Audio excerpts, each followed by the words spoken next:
setidaknya minimal ada 4 komponen yang perlu ditampilkan dalam rencana pembelajaran. Yang pertama identifikasi, yang kedua desain pembelajaran, yang ketiga pengalaman belajar, dan yang keempat asesmen. Nah, ini ya, karena kemarin waktunya memang singkat, kami menerapkan APF amati, tiru, dan modifikasi. Ya, meskipun pakai APF tentu ada beberapa hal yang tidak plug. Yang pertama yaitu komponen identifikasi. Nah, untuk kesiapan peserta didik, peserta didik harus memahami konsep sebagai besar, memahami konsep konkret seperti aturan dan akibat jika dihubungkan dengan pengalaman sehari-hari di lingkungan sekolah. Kemudian harus memahami aturan di sekolah dan penerapannya yang ketiga di lingkungan sekolah. Tetapi karena memang pemahaman aturan di setiap siswa itu ada yang tingkatannya berbeda, yaitu sebagai syarat utama kesiapan peserta didik. Kemudian nanti akan ditampilkan studi kasus cerita mengenai keseharian di lingkungan sekitar kita yang akan berhubungan dengan materi yang kami ambil, yaitu norma hak dan kewajiban. Karakteristik materi pembelajaran yaitu wawasan kebangsaan dan berpancasila, kemudian dapat menghubungkan secara menjaga ketertiban dalam kehidupan bermasyarakat. Yang ketiga, mencegah konflik, mewujudkan persatuan dan kesatuan. Dimensi profil lulusan ada keimanan dan ketakwaan terhadap Tuhan Yang Maha Esa. Kedua, penawaran kritis. Yang ketiga, kolaborasi. Keempat, kemandirian. Nah, karena ini terintegrasi dengan pendidikan anti korupsi, maka nilai anti korupsi yang kami harapkan untuk ditanamkan ke siswa yaitu disiplin, jujur, tanggung jawab, dan adil. Nah, kita lebih nanti ada ikan.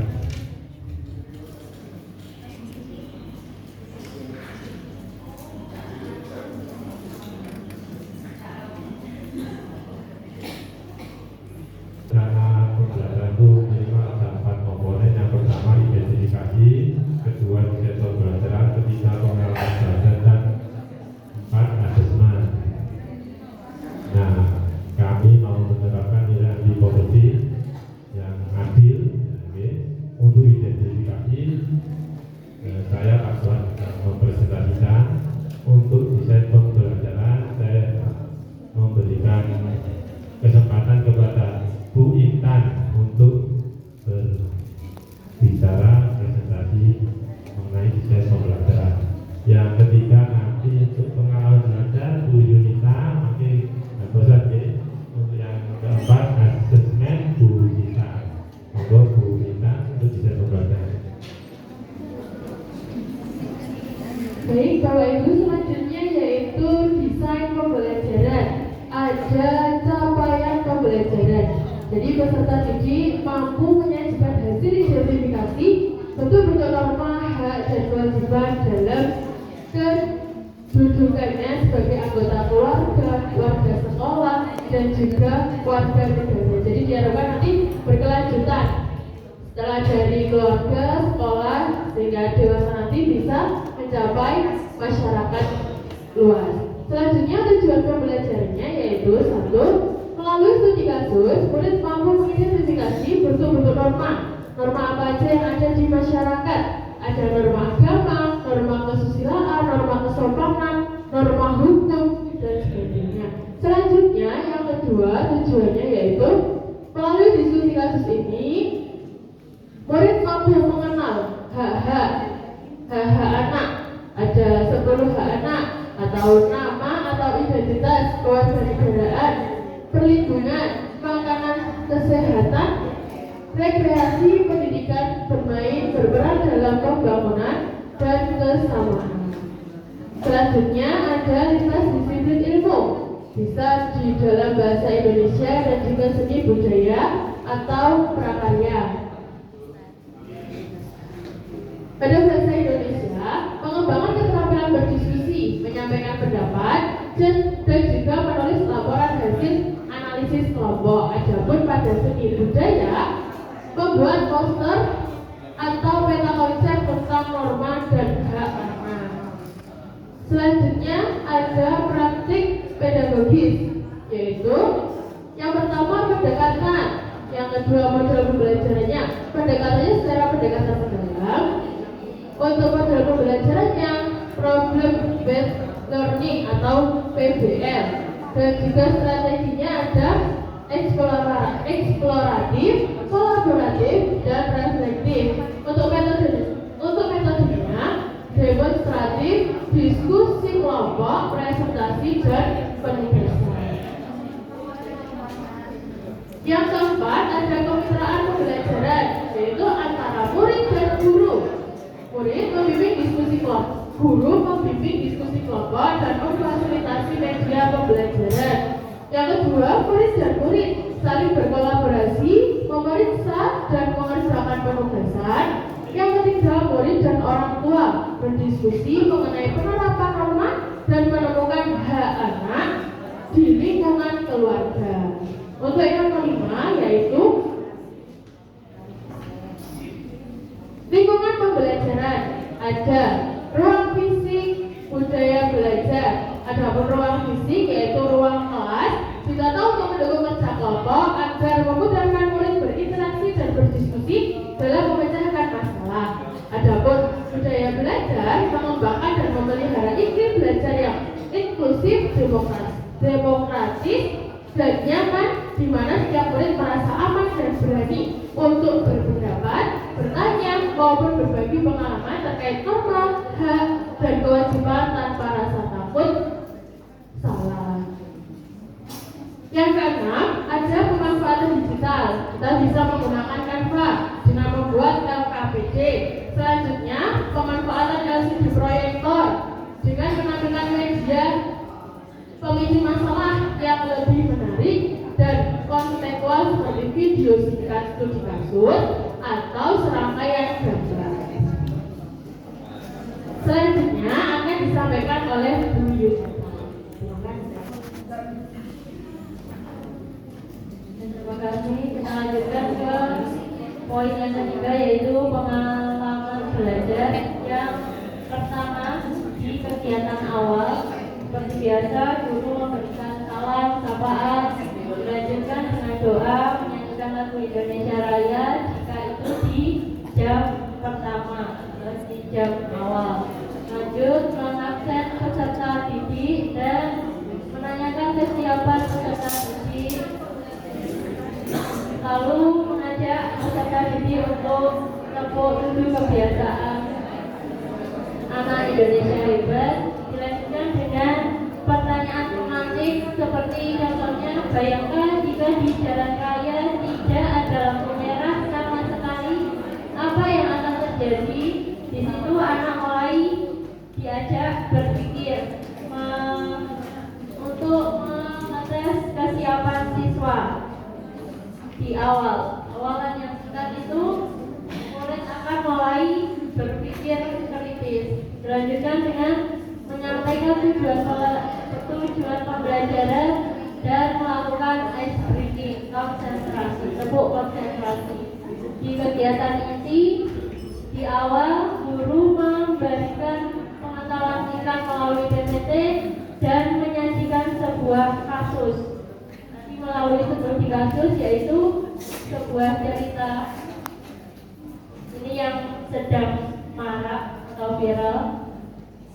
Di sebuah lingkungan padat penduduk ada komunitas remaja yang mengadakan karnaval menggunakan sound horn. Kegiatan karnaval tersebut dimulai sore hari hingga larut malam. Pada saat karnaval berlangsung, berupa siapa saja yang terlibat dalam cerita, apa yang menjadi sumber masalah, mengapa anak-anak remaja itu merasa tidak bersalah.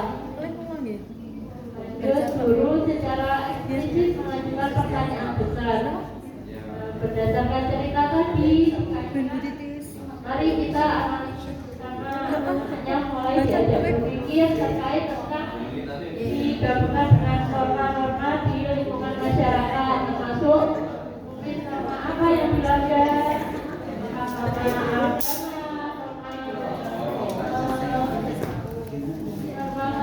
atau yang lainnya. Terus lanjut, apakah benar mereka bisa menggunakan hak untuk membenarkan tindakan mereka? Apakah benar dari tindakan saudara itu memang benar? Apakah ada yang harus dipenuhi seperti itu? Lanjut, dan bagaimana seharusnya hak serta kewajiban itu bisa berjalan seimbang di masyarakat tanpa mengganggu hak dan kewajiban orang lain. Yang kedua yaitu mengomunikasikan peserta didik, sahabat kelompok, juga membimbing, pencari tugas, guru, memfasilitasi. Nah, ini mulai kita kaitkan juga anti narkoba, pendidikan anti narkoba, yaitu mulai kita tanya apa tanggung jawab utamanya remaja itu, apakah dia melakukan itu termasuk bersikap adil, jika membuat laporan apakah dia itu membuat laporan dengan jujur, menyebutkan pelanggaran-pelanggaran yang terjadi, pelanggaran yang dilakukan oleh anak-anak remaja itu. Yang keempat yaitu mengembangkan dan menyajikan hasil karya. Ini guru memberikan analisis kepada siswa berupa peta solusi bawah tentang kelima, menganalisis dan mengevaluasi proses pemecahkan masalah.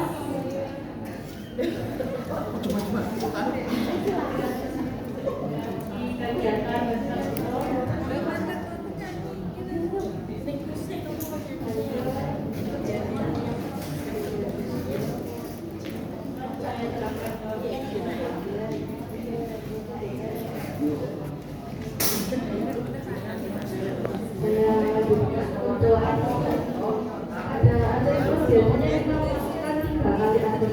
yang pertama pada awal pembelajaran berupa observasi dan pertanyaan tematik pada siswa, lalu asesmen pada proses pembelajaran yaitu observasi saat mengerjakan kembali kemudian permainan berkelompok, dan yang terakhir yaitu asesmen pada akhir pembelajaran yaitu setiap peserta didik akan menggunakan beberapa dan anggota individu. Untuk contohnya seperti berikut ini yang ada di depan. Biasanya kalau saya itu bisa cari di Canva, ya ketik saja apa materi awalnya, lalu nanti akan keluar beberapa template dan APD yang bisa diedit dan bisa diedit.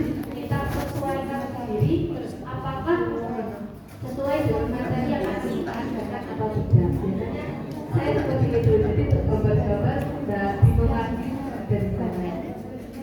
Ke bawah sedikit.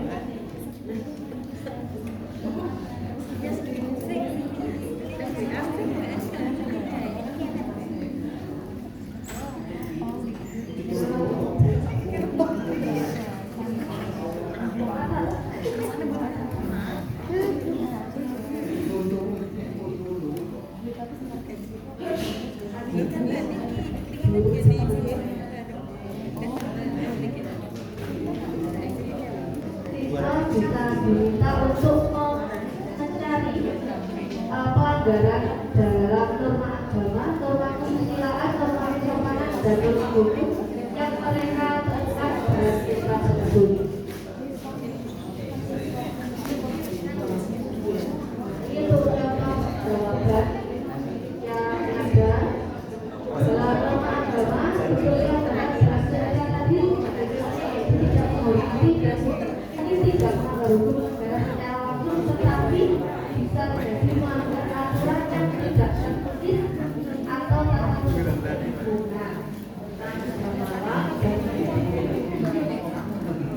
Untuk rubrik penilaiannya seperti ini, jadi ada penilaian sangat baik, baik, dan pendidikan dilihat dari jawaban anak, Apabila mampu mengidentifikasi tingkat keempat atmosfer yang benar, maka kita bernilai 4. Apabila hanya mampu mengidentifikasi satu jenis saja, kita bernilai 1, seperti itu.